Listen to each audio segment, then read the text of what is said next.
नमस्कार, स्पॉटलाइट देख रहे हैं आप। मैं हूं आपके साथ अभिषेक। समाजवादी पार्टी के नेता और पोस्टर डिजाइनर अखिलेश यादव की भक्ति में इतना डूब गए कि अखिलेश को आधा अंबेडकरवादी और आधा समाजवादी बना बैठे। अति उत्साह में किए गए इस रूपांतरण में बाबा साहब अंबेडकर का फोटो भी आधा काट दिया गया, जिसका पोस्टर बनाकर डालने से यूपी में अब सियासी भूचाल है। दरअसल यूपी से लेकर यह मामला तो अब दिल्ली तक जा पहुंचा है। सपा पीडीए फॉर्मूले के जरिए अपनी जातिवादी राजनीति को आगे बढ़ाते हुए लोकसभा चुनाव में बाजी मांग चुकी है। बसपा के कमजोर पड़ने के कारण दलितों का रुझान अब सपा की तरफ है। अब ऐसे में भाजपा दलितों और पिछड़ों को जोड़ने का हर मुमकिन प्रयास कर रही है। क्या पोस्टर की राजनीति अखिलेश के पीडीए मुंह को कमजोर कर पाएगी या फिर ये गुबार यूं ही कुछ दिन में थम जाएगा? जानने की कोशिश करेंगे। उससे पहले बयानों पर एक नजर। दलित समाज आदरणीय अखिलेश यादव जी को अपना नेता मानता है और उनको भरोसा है कि बाबा साहब का अधूरा सपना अगर कोई पूरा करेगा तो आदरणीय अखिलेश यादव जी करेंगे। इसी बात को लेकर भाजपा में बेचैनी बढ़ी है, इसलिए वो निराधार आरोप लगा रही है। वो भारतीय जनता पार्टी जिनकी सरकार में मैनपुरी में कल बाबा साहब की प्रतिमा को खंडित कर दिया जाता है, कोई कार्रवाई नहीं होती। वो भारतीय जनता पार्टी जिनका दलित विरोधी इतिहास रहा है, रोहित वेमुला से लेकर समाजवादी पार्टी के सांसद रामजी लाल सुमन पे जिस तरह हमला होता है, वो भारतीय जनता पार्टी का दलित विरोधी चेहरा उजागर करता है। भारतीय जनता पार्टी की सरकार में दलित नौजवानों पे अत्याचार हो रहे, कोई कार्रवाई नहीं हो रही है। दलित समाज बारात लेके निकल रहा है, उनपे अत्याचार हो रहा है, कोई कार्रवाई नहीं हो रही।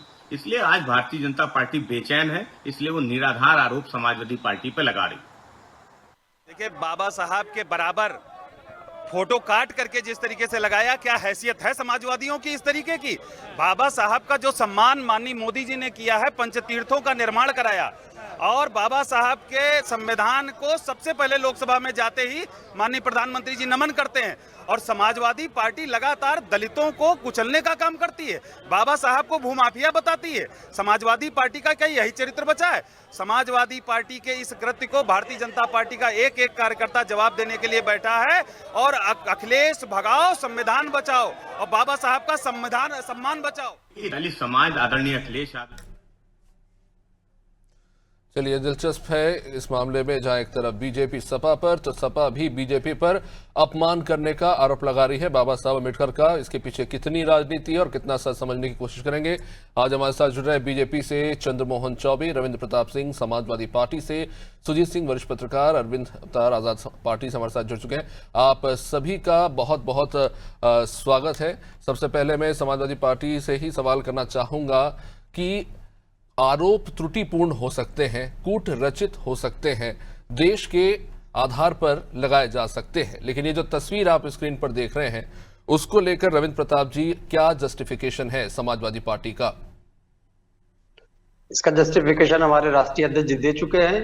एक अति उत्साहित कार्यकर्ता जो बाबा साहब के कामों को अक्ष अखिलेश यादव जी में देखता था, उसने ऐसा कर दिया और उसको माननीय अखिलेश यादव जी ने कह दिया कि इस प्रकार की गलती किया है और हम उसको मना करेंगे। ये हो गया।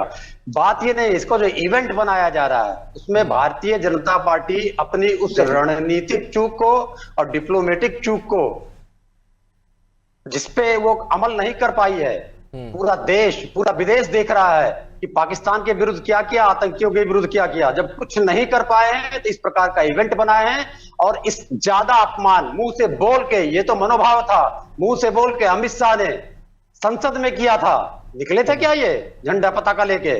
जब लगातार 12 जगहों पे मूर्तियां तोड़ी गई बाबा साहब भीमराव अंबेडकर जी की, एक जगह एफआईआर दर्ज हुआ, समाजवादी पार्टी के कार्यकर्ताओं ने हर जगह धरना प्रदर्शन किया, ये निकले थे झंडा लेके ये इवेंट वाले।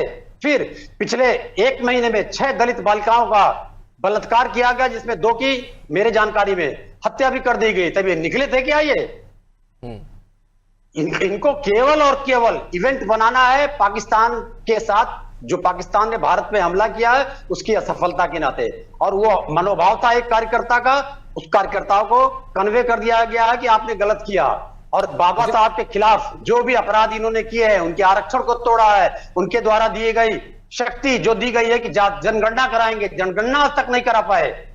रविंद्र जी, आप आरोप लगा सकते हैं, जो भी आपके पिक्चर ग्राफिक डिजाइनर जो भी कहते हैं, उनकी गलती थी, वो अति उत्साह में लगा दिया गया। लेकिन एक बड़ी चूक तो आपसे भी हुई है, कहीं ना कहीं पार्टी की छवि इस पर खराब हुई है और आज बीजेपी से लेकर बहुजन समाजवादी पार्टी सभी आपको कटघरे में खड़ा कर रहे हैं कि अखिलेश यादव के अपने आप को अम्बेडकर जी के बराबर समझने लगे, या उनके पार्टी के कार्यकर्ता ऐसा सोचते हैं? मैं बताता हूँ, नरेंद्र मोदी खुद विष्णु जी बन गए, शेषनाग जी के नीचे जाके खड़ा होके। नरेंद्र मोदी जी का विष्णु जी बना के मूर्ति उनके एक महाराष्ट्र के विधायक ने लगा दिया और बहन मायावती का फोटो बना दिया गया मां काली के साथ में। तो इस प्रकार का मनोभाव लोग रखते हैं। इस प्रकार के मनोभाव को क्या समस्त सनातन धर्मियों से भारतीय जनता पार्टी माफी मांगेगी? समस्त दलितों से जो अमित शाह ने कुकृत किया है सदन में, उससे माफी मांगेगी? हम तो कह रहे हैं एक्स किया था, उसने गलती की थी, उसको समझा दिया गया, इस प्रकार की गलती नहीं होनी चाहिए आगे से। क्या ये इस प्रकार के गलतियों के लिए माफी मांगेंगे? क्या वो जो दलित बेटियां बलात्कार की गई हैं, सबसे ज्यादा दलित उत्पीड़न के आंकड़े जो एनसीआर ने प्रस्तुत किया उत्तर प्रदेश में है, क्या वो सब छुपाना चाहेंगे? बाबा साहब अम्बेडकर के पीछे चुपके नहीं चिपकाएंगे। इन्होंने नौकरियां छीन लिया, आउटसोर्सिंग कर दिया, संविदा कर दिया, मरने के लिए बाध्य कर दिया है दलितों को, पिछड़ों को। तो ये बच नहीं पाएंगे बाबा साहब के पीछे। ठीक है चंद्रमोहन जी, वैसे तो दिन भर से जिस तरह से बीजेपी के कार्यकर्ता प्रदर्शन कर रहे हैं, ऐसा लगा है कि बैठे बिठाए एक बढ़िया मुद्दा मिल गया है कहीं ना कहीं अपनी छवि चमकाने का और समाजवादी पार्टी की छवि धूमिल करने का। लेकिन जो क्लैरिफिकेशन दिया जा रहा है समाजवादी पार्टी से, क्या उससे सहमत है बीजेपी? देखिए चूक तो हो जाती है कभी कभी, कार्यकर्ता ही है। अभिषेक जी, यदि चूक हो तो वो क्षम्य होता, लेकिन जिसका चरित्र ही बाबा साहेब जी को अपमानित करने का रहा हो, वो कहाँ क्षम्य हो सकता है? वो तो अक्षम्य है। समाजवादी पार्टी का अगर आप डीएनए देखें या उनका चरित्र देखें, इनके नेताओं का चरित्र देखें, तो अंबेडकर जी के सब विरोधी रहे, चाहे उनके संविधान के विरोधी हो, चाहे प्रमोशन में आरक्षण के विरोधी हो, चाहे अंबेडकर जी के नाम से इनको चिढ़ होती है। आपको पता है कन्नौज में इनके सबसे बड़े नेता अखिलेश यादव जी ने, मेडिकल कॉलेज का नाम था अंबेडकर जी के नाम से कन्नौज का, इन्होंने उसको बदल दिया। लखनऊ में एक पार्क था अंबेडकर जी के नाम पर, जिन लोगों ने उनका नाम बदल दिया। इनके बड़े नेता आजम खान जैसे लोग कहते हैं कि अंबेडकर जी जो हाथ दिखाते हैं, अंगूठा दिखाते हैं, उंगली दिखाते हैं, वो कहते हैं कि जो सामने वाला प्लाट है वो हमारा है। उनको ये व्यू माफिया बोलते हैं। यही नहीं, बहन मायावती जी को किस प्रकार से इन लोगों ने प्रताड़ित किया था, तब भी भारतीय जनता पार्टी के विधायक ने और भारतीय जनता पार्टी के लोगों ने बचाया था। तो समाजवादी पार्टी का चरित्र और डीएनए ही दलित विरोधी, अम्बेडकर जी के विरोधी। चंद्रमोहन जी, अगर भीमराव अंबेडकर जी दलितों के भगवान हैं, तो हमारे हिंदुओं में भी भगवान हैं जिन्हें हम बड़े प्रेम से और सम्मान से पूछते हैं। और आप ही की पार्टी कुछ नेता है जो देश के प्रधानमंत्री को भगवान के समतुल्य ही नहीं, कोई तो भगवान का अवतार ही बता देते हैं। अवतार तो चलिए ठीक है, उसके बहुत मायने होते हैं, लेकिन भगवान के बराबर खड़े कर देना, क्या वो ठीक है? देखिए कौन कार्यकर्ता है और अपने यहाँ तो ये हाल है। ठीक है, अब ये अपने बचाव में समाजवादी पार्टी कह रही है, इसके पीछे की असलियत क्या है ये तो खैर बहस का विषय है। लेकिन आपकी पार्टी में एक राज्य के मुख्यमंत्री ने ऐसे बयान दिए थे। उन्होंने क्या उत्तराखंड के पूर्व मुख्यमंत्री थे जिन्होंने कलयुग का आने वाले समय में भगवान राम की तरह प्रधानमंत्री जी को पूजा जाएगा। देखिए, वो उनके व्यक्तिगत भाव हो सकते हैं, लेकिन कर्म भी होने चाहिए ना। आप देखिए, राम राज की परिकल्पना हम लोग करते हैं, बार बार कहते हैं, तो राम राज्य में क्या है? सबको सुखी और संपन्न करना।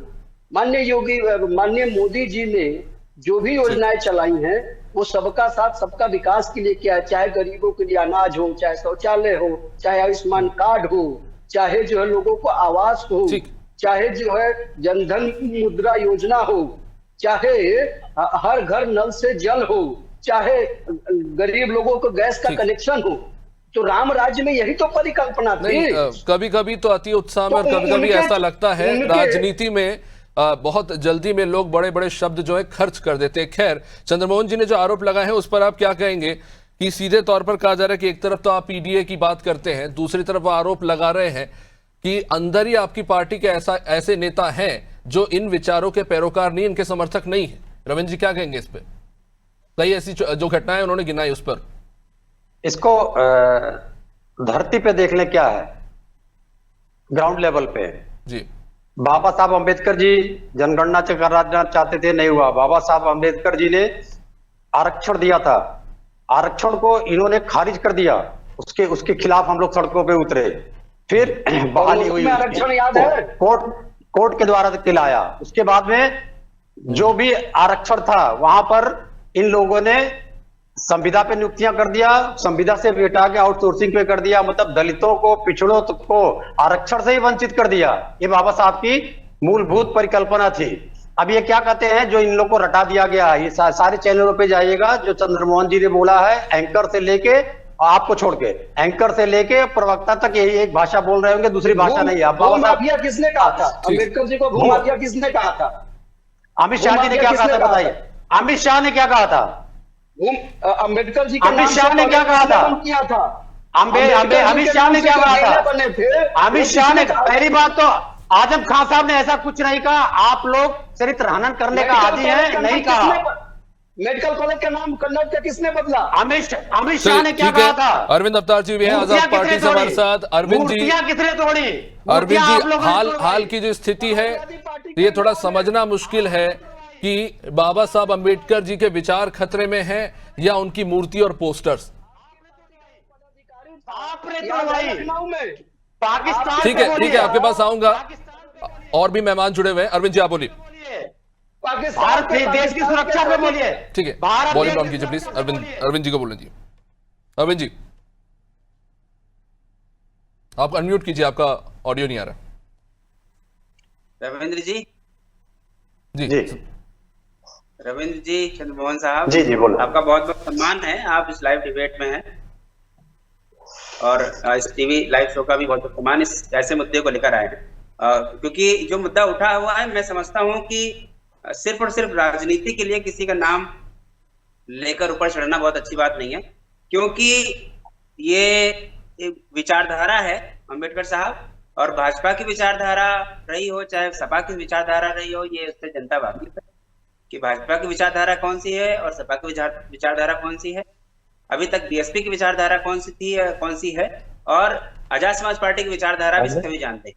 अम्बेडकर साहब की जो विचारधारा है, अम्बेडकरवादी, अम्बेडकर विचारधारा आजाद समाज पार्टी की विचारधारा है, और भाजपा की विचारधारा जो है वो सनातन को लेकर सिर्फ चलती, या यूं कह दे एक पाखंडवाद विचारधारा है वो। और सपा की कोई विचारधारा अभी तक के मुझे समझ में नहीं आई। मैं किसी पार्टी का मतलब तुलना नहीं कर रहा, लेकिन जो ये कृत्य हुआ है इसके लिए अगर किसी सिर्फ एक मुखिया को कहा जाए कि सपा के अध्यक्ष ने, सपा के जो मेन लीडर हैं उन्होंने ऐसा किया है, तो ये चीज कहने के लिए है, लेकिन ऐसा हुआ नहीं है। उनके कार्यकर्ता ने किया ये काम। उस कार्यकर्ता के लिए, सिद्धार्थ जी थोड़ा सा सुन लीजिए, कार्यकर्ता के लिए आप ये कह सकते हैं कि उसके ऊपर आपको अगर कोई SC/ST एक्ट लगाना है या फिर उसके ऊपर कोई केस दर्ज करना है, केस दर्ज करिए, लेकिन सिर्फ अपनी राजनीति फेंकने के लिए माननीय अखिलेश यादव साहब को भी कह देना वो अच्छी बात नहीं है। मुझे नहीं पता कि उनकी विचारधारा भी क्या है। नेताजी की जो विचारधारा थी वो अतुल्य थी, महान थी, उसके लिए उन्होंने एक पार्टी बनाई और बहुत आगे तक गई है। अभी उनकी विचारधारा में क्या है, पर अरविंद जी, बीजेपी ये कहती है कि जो सम्मान उन्होंने दिया, बीजेपी ने जो सम्मान दिया डॉक्टर भीमराव अंबेडकर जी को, वो सम्मान बाकी के तमाम राजनीतिक दलों ने नहीं दिया, चाहे वो जो स्थल बनाए गए हैं जहां जहां से उनके जी। तो क्या दलित समाज भी इससे सहमत है? सम्मान दिया है, बहुत बड़ा सम्मान दिया। मैं आपको बता दे रहा हूँ सम्मान क्या क्या दिए हैं। देखिए, अगर ये सिर्फ और सिर्फ इसलिए वो विरोध दर्ज कराना चाह रहे हैं कि उनके लिए उनकी तस्वीर के आगे तस्वीर लगा दी गई है, तो इससे पहले मैं ही नहीं, तो आपके आसपास सारे लोग बैठे सभी जानते हैं कि माननीय योगी आदित्यनाथ जी का जो है उनके साथ श्री राम जी का नाम लिया जाता है। उसके अलावा जो हमारे उन्नाव के सांसद रहे साक्षी महाराज जी, उन्होंने श्री राम जी के साथ उनकी तुलना कर दी। योगी जी ने मोदी जी की तुलना कर दी। अब किसी कौन तुलना कर रहा है, तब कोई भी बंदा जो है उस समय नहीं उठकर आता है जब श्री राम जी की तुलना की जाती है ऐसे लोगों के साथ में। उनके बारे में भी लोग जानते हैं। अगर आप इतना ही प्रेम है अम्बेडकरवाद से, इतना ही प्रेम है, मैं दोनों पार्टियों से मैं कहना चाहूंगा, ये सपा हो चाहे भाजपा हो, अभी तक के मुझे, क्योंकि मेरा लगभग 7-8 साल का राजनीतिक कैरियर अभी अपनी पार्टी में रहा है, अभी तक के किसी भी विचारधारा को मैंने इन पार्टियों में नहीं देखा है कि अम्बेडकरवाद किसी तरीके से उनका झलका हो। सिर्फ आपके हिसाब से अरविंद जी, अम्बेडकर जी की क्या वो विचारधारा है, अगर कम शब्दों में समझाए? थोड़ा सा पीछे लेके जाओ, भाजपा के लिए बताना चाह रहा हूँ, भाजपा अगर इतना वो हल्ला करना चाह रही है तो अगर थोड़ा सा इतिहास में जाएंगे तो मान चलिए 11 अप्रैल 1947 को जब साहब ने हमारे हिंदू कोड बिल लागू किया या पेश किया, उस समय उसका विरोध किसने किया था? आज जो लड़कियां या बेटियां, जो औरतें बहुत अपने आप को सनातनी कहने के लिए उतारू रहती हैं, वही सनातन धर्म के लोग, वही रूढ़िवादी लोग उनका विरोध कर रहे थे कि इसमें हिंदू कोड बिल नहीं आना चाहिए। और हिंदू कोड बिल सिर्फ स्पेशली चमारों या स्पेशली दलितों के लिए नहीं था, वो था सभी के लिए, वो महिलाओं के लिए भी था कि उनको पिता की संपत्ति में उनका अधिकार होना चाहिए। इस पे जवाब लूंगा, इस पे जरूर जवाब लूंगा अरविंद जी। सुजीत जी काफी देर से इंतजार कर रहे हैं। सुजीत जी, मैं बिल्कुल सहमत हूं अरविंद जी की बात से। उन्हें भी नहीं समझ में आ रहा कि कौन किस विचारधारा का पक्षधर है, और मुझे भी नहीं समझ में आ रहा, खासतौर से आज जो घोषणा हुई है जातीय जनगणना की, सभी एक सुर में एक ही बात कह रहे हैं। अगर 70 और 80 के दशक में चले जाएं तो यही सुर बदले हुए थे, आज पता नहीं क्यों सभी राजनीतिक दलों के सुर बिल्कुल एक नजर आ रहे हैं। अरविंद जी लौटूंगा आपके पास। हम समझे कि आप अम्बेडकरवादी हैं, जो परमिशन अरविंद जी लौटूंगा आपके पास।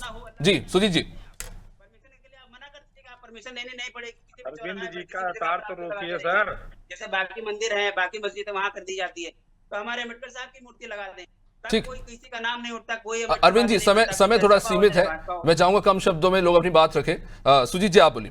जी। अभिषेक, इस पूरे घटनाक्रम को देखने के बाद दो लाइनें मुझे याद आती हैं। तुमने दिया देश को जीवन, देश तुम्हें क्या देगा, अपनी आग तेज रखने को नाम तुम्हारा लेगा। एक समाजवादी पार्टी के कार्यकर्ता के अति उत्साह के ये परिणाम है जो आज राजनीतिक घमासान बन गया है। लेकिन एक बात जरूर कहूंगा कि कहीं ना कहीं से समाजवादी पार्टी लोहियावाद से पिछड़ रही है। लोहियावाद अब उसके एजेंडे में नहीं दिख रहा है। पिछले लंबे समय से मैं देख रहा हूं, अंबेडकर जी के अलावा लोहियावाद अब उनका नारा नहीं रह गया है समाजवादी पार्टी का। और रह गई बात आरक्षण की, तो अंबेडकर जी ने आरक्षण की प्रावधान 10 वर्ष के लिए किया था, जो आगे राजनीति की भेंट चढ़ता रहा। आज जो भारतीय जनता पार्टी ने जनगणना की बात कही है, कहीं ना कहीं से एक तरफ तो पाकिस्तान की बात करते हैं और दूसरी तरफ हिंदुओं को विभाजित करने की बात होती है।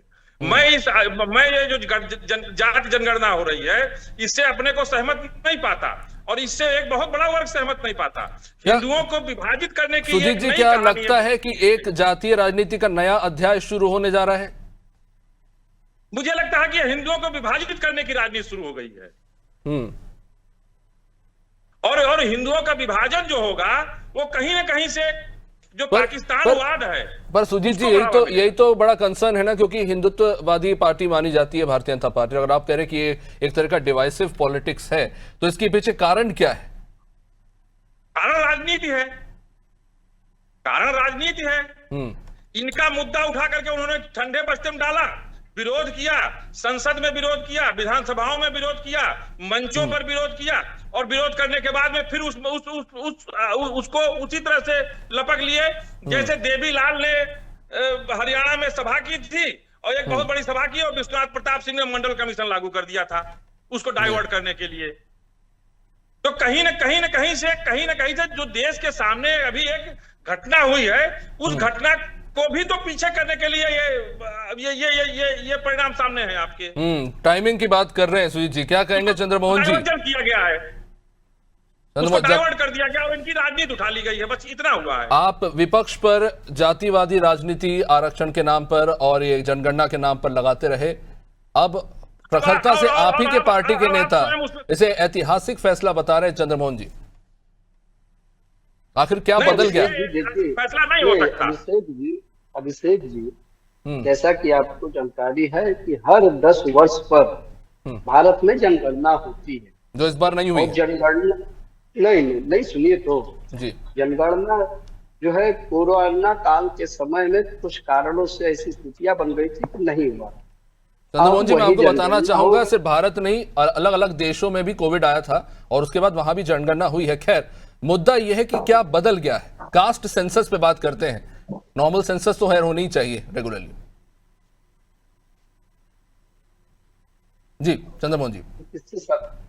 जी, सवाल क्या आपने पूछा? नहीं, थोड़ा दोबारा सवाल बता यही है कि कास्ट सेंसस को लेकर अचानक ऐसा क्या बदल गया। कल तक आप दूसरे दलों पे आरोप लगाते थे, आज अचानक आप खुद इसके पैरोकार हो गए। और जो सुजीत जी ने कहा कि एक बहुत बड़ा मुद्दा है, एक बहुत संवेदनशील मुद्दा है, इस तरह की स्थिति बनी हुई है, उन सब के बीच में एक खबर आती है कि अब जो है कास्ट सेंसस होगा। He is questioning the timing of this information, इस डिसीजन। सॉरी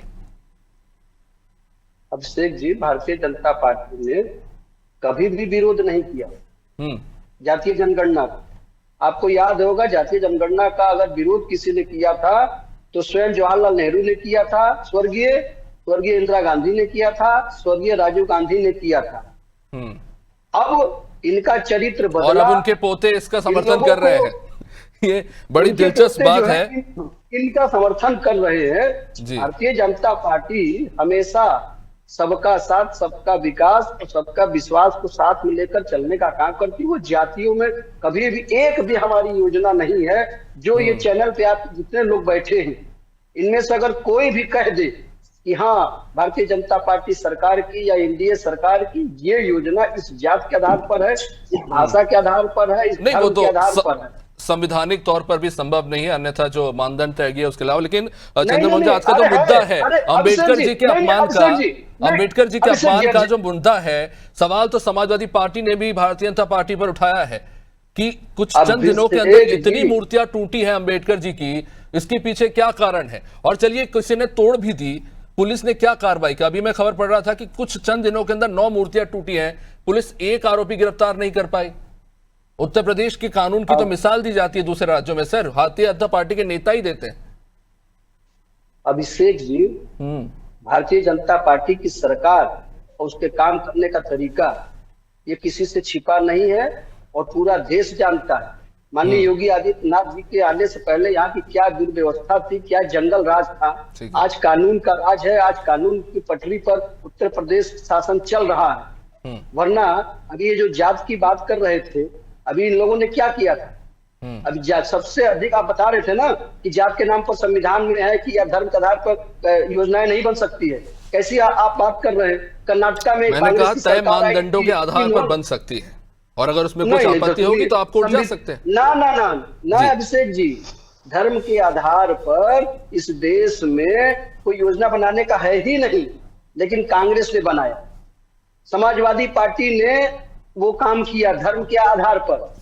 इन्होंने जो है कब्रिस्तान के लिए अलग सुविधा बनाई, मुस्लिमों के लिए इन्होंने अलग दर्जा, मुस्लिमों की बेटियों के लिए इन्होंने अलग वजीफे बांटे, इन्होंने जो है प्रमोशन में आरक्षण इन्होंने छीना। ठीक है, ये कह रहे थे ना, अब अभी अरविंद भाई बैठे हुए ये बोल रहे थे कि चरित्र में, तो इनके चरित्र में रहा समाजवादी पार्टी। जल्दी से जवाब लेने से समय सीमित है। रविंद्र जल्दी से। दलितों के महापुरुषों के नाम पर बने जिलों का किया, रविंद्र जी अंबेडकर जी के नाम पर बना, तीन प्रमुख कारण है कि ये दलित विरोधी रहे हैं। इनका एक अध्यक्ष बीजेपी का और कहीं नहीं, दलित बना और उसको अपमानित करके इन लोगों ने जेल भिजवा दिया। और आपका तो एक ही ठीक है सुजीत जी, मेरे पास समय बहुत कम है, 30 सेकंड जल्दी से। आपका ऑडियो अनम्यूट कीजिए प्लीज। आवाज नहीं आ रही सुजीत जी आपकी। चलिए, वैसे भी समय नहीं है। बहुत बहुत शुक्रिया आप सभी का इस चर्चा में जुड़ने के लिए। तो अंबेडकर के ऊपर राजनीति होती रही, उनके विचारों के कितने पैरोकार है इसका तो पता नहीं, लेकिन उनकी मूर्ति, उनके पोस्टर में किस तरह की साइज है, तस्वीर है, और आप जो देख रहे हैं तस्वीरों को काटा गया है, उसको आप क्रिएटिविटी कहे, बुद्धिमत्ता कहे या बेवकूफी, ये आप तय कीजिए। लेकिन विचारों को मूर्तियों से नहीं तोड़ा जा सकता, पोस्टर से नहीं बदला जा सकता। जो सच है वो सच है, और जो अटल है वो अटल है। इस देश के सबसे महान नेताओं में से एक डॉक्टर भीमराव अंबेडकर, जिनके विचार, जिनकी लिखी हुई किताबें और जिनके द्वारा लिखा गया संविधान आज भी लागू है और इस देश को आगे ले जा रहा है। देखते रहिए अनादि टीवी। नमस्कार।